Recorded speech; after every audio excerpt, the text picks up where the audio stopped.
400 قرآن دے نسخے برگرام بے سوتے امریکی فوجیاں جلائے، اجے تو 150 بچہ مریا، 400 قرآن دے نسخے جلے، پاکستان نے خبر بھی اتنی ساری کسی نہیں لائی، پورا میڈیا کھڑا ہوا ہے جی بچے مر گئے۔ تو میں نے کہا قرآن جب جلے اس وقت کیا ہوا؟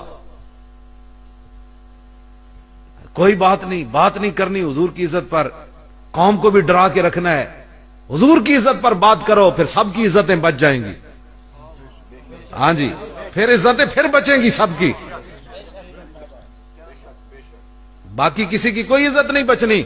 پہلے ادھر بات کرو، انہیں جانا انہیں مانا، نہ رکھا غیر سے کام، للہ الحمد میں دنیا سے مسلمان گیا۔ ممتاز قادری نو اندر دے کے تو کیڑے اسلام دی خدمت کی تھی، آج رو رہے ہو؟ یہ اسلام ہے؟ یہ مولوی دہشت گرد ہے۔ میں کہا خبردار ہے کوئی لفظ کہے، مولوی دہشت گرد نہیں، دہشت گردوں نے داڑیاں رکھ لی۔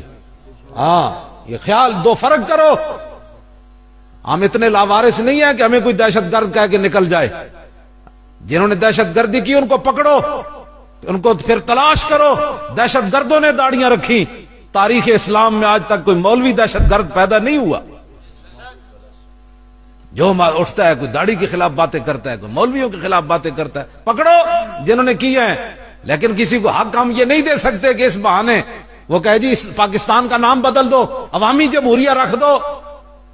تمہارے باپ نے پاکستان بنایا، پاکستان جنہوں نے بنایا اس کا نام یہی رہے گا قیامت تک، اسلامی جمہوریہ۔ عوامی جمہوریہ یہ نہیں ہو سکتا، عوامی جمہوریہ چین ہو سکتا ہے، روس ہو سکتا ہے، جناب یورپ کے اندر ملک ہو سکتے ہیں، یہاں محمد عربی کے غلاموں نے خون دیا، یہ قیامت تک اسلامی جمہوریہ ہی رہے گا۔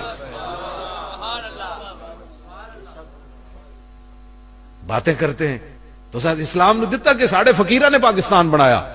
پیر جماعت علی شاہ صاحب نال کھڑے ہوئے قائد اعظم دے، محدث کچوچوی نال کھڑے ہوئے، سید نعیم الدین مراد آبادی نال کھڑے ہوئے، بڑے بڑے ساڑھے فقیر نال کھڑے ہوئے، ایویں تھوڑا پاکستان بن گیا۔ پھر پاکستان عاشقان مصطفیٰ نے بنایا۔ قائد اعظم محمد علی جناح ایک غازی علم الدین کا مقدمہ لڑنے کے لیے 14 جولائی 1929 بمبئی سے چل کر لاہور آئے۔ اقبال نے بلایا، انہیں کہا عاشق رسول کا مقدمہ لڑو۔ آج کہتے ہیں ممتاز قادری نے قانون کو ہاتھ میں لے لیا، تو میں نے کہا پھر قائد اعظم کو چاہیے تھا کہ اقبال کو کہہ دیتے اس لڑکے نے تو قانون کو ہاتھ میں لیا ہے، میں اس کا مقدمہ نہیں لڑتا۔ علم الدین کدے کو پوچھ کے ماریا؟ اقبال کو پوچھا، دیدار علی شاہ کو پوچھا، مولوی ظفر علی خان کو پوچھا، پیر میر علی شاہ صاحب بھی زندہ سن، انہوں کو جا کے پوچھا۔ کس کو پوچھا؟ مولانا حامد رضا بھی زندہ سن، بڑے بڑے لوگ زندہ سن، کسی کو نہیں پوچھا۔ جا کے راجپال نے جناب دکانوں تے خنجر نال ذبح کر دیتا۔ بعد قائد اعظم مقدمہ لڑنے کے لیے آئے، عدالت میں پیش ہو گئے، جج آئیں بائیں شائیں کرن لگا۔ قائد اعظم محمد علی جناح جوش میں آ گئے، فرمایا ججا تینوں پتہ ہی نہیں حضور دی امت نے حضور نال پیار کتنا ہے، چبڑے تم کیا سمجھتے ہو بھائی وارث ہی کوئی نہیں رہے، جو مرضی بکواس کرتا رہے، جو مرضی پوچھنے والا ہی کوئی نہیں۔ اپنے منہ سنبھالیں سارے، جنہوں نے دہشت گردی کیا ان کو پکڑو۔ اس کی آڑ میں ہم داڑھی کی توہین نہیں سن سکتے، داڑھیوں والے ایسے ہوتے ہیں، اس کی زبان کاٹ دیں گے جو داڑھی پر بات کرے گا۔ جنہوں نے بات کیا ان کو پکڑو، ان کو ذبح کرو، ہمیں کوئی اعتراض ہے ان پر، لیکن اس بہانے کوئی داڑھی کی بات کرے اسلام کی خلاف، یہ اسلام ہمیں درس دیتا ہے۔ میں نے کہا تمہیں کس نے کہا یہ اسلام ہمیں درس دیتا ہے؟ مجھے دے بخاری شریف۔ یہ خبیب بن عدی صحابی رسول مکے کے اندر قید ہیں، آپ پر جو ہے وہ تاریخی ظلم ہوا، ٹک ٹکی پر باندھ کر کافروں نے بچے بھی بلا لیے، عورتیں بھی بلا لی، مرد بھی بلا لیے، پورے مکے کے ارد گرد کے۔ انہوں نے کہا حضور کا غلام ہمارے قابو آ گیا، اب آؤ تمہارے بدر و عہد میں جو بندے مارے گئے اس ایک سے بدلہ لو۔ صحابی رسول کو جناب ہر چیز کاٹ دی گئی، جسم کا ایک ایک ٹکڑا انہوں نے کر دیا۔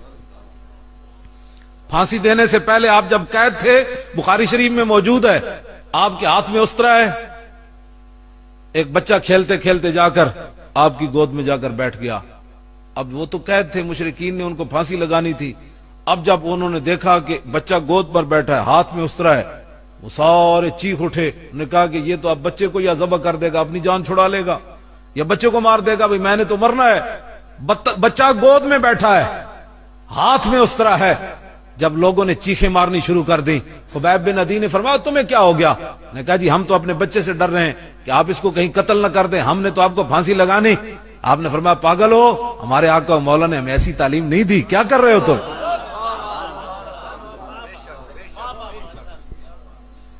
میں نے بخاری اس لیے ساتھ رکھی ہے. اور آپ نے تختہ دار کے اوپر ترانہ پڑھا، جو بخاری کے اندر بھی کچھ شعر موجود ہیں، سیرت کی کتابیں بھری پڑی ہیں. لقد جمع الاحزاب حولی وَأَلَبُّوا قبائلهم واستجمعوا كل مجمعی وكلهم مبدل العداوة جاهد علی لأنی فی وساکم بمدیعی وقد جمعوا ابناهم ونساهم وقربت من جزء طویل ممنعی فلست بمبدل للعدو تخشعا ولا جزعا انی الی اللہ مرجعی فقد بدعوا لحمی وقد یاسمت میں. یا اللہ انہاں تو میرا گوشت بھی کٹ دیتا، زندہ رہن دی امید بھی مک گئی، لیکن فلست بالی حین اقتل مسلما علی ای جنب کان للہ مسرعی. آپ نے تختہ دار اتے ترانہ پڑھا، فرمایا کافروں میرا جسم کاٹ کر تم کیا محسوس کر رہے ہو کہ ہم نے اس کو برباد کر دیا؟ مجھے اس بات کی کوئی پرواہ نہیں، اس لیے کہ میں دنیا سے حضور کا غلام جا رہا ہوں. وذالک فی ذات الالہ وان یشاء یبارک علی صالح شلو ممزع. تم نے میرا جسم کاٹ دیا، لیکن یاد رکھنا جس رب کے راستے پہ میں جان دے رہا ہوں وہ قادر ہے کہ میرے کٹے ہوئے جسم کو پھر جوڑ دے گا.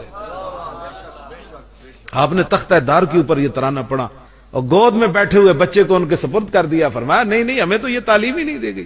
آپ کیا بچے کو میں مار کر اپنی جان بچاؤں گا؟ لے جاؤ اس بچے کو. اسلام پڑھا نہیں ہے تو پھر اسلام پڑھو. ہر بندہ اٹھ کر اسلام اس بات کا درس دیتا ہے. میں نے کہا اسلام اس بات کا درس نہیں دیتا، لیکن اسلام بغیرتی کا درس بھی نہیں دیتا، یہ بھی یاد رکھنا. امن کا درس ضرور دیتا ہے، لیکن ناموس رسالت کے مقابلے میں امن کا درس نہیں دیتا. آپ کو کس نے کہا کہ ناموس رسالت پر کوئی بات کرے پھر اسلام امن کا درس دیتا ہے؟ فتح مکہ کے موقع پر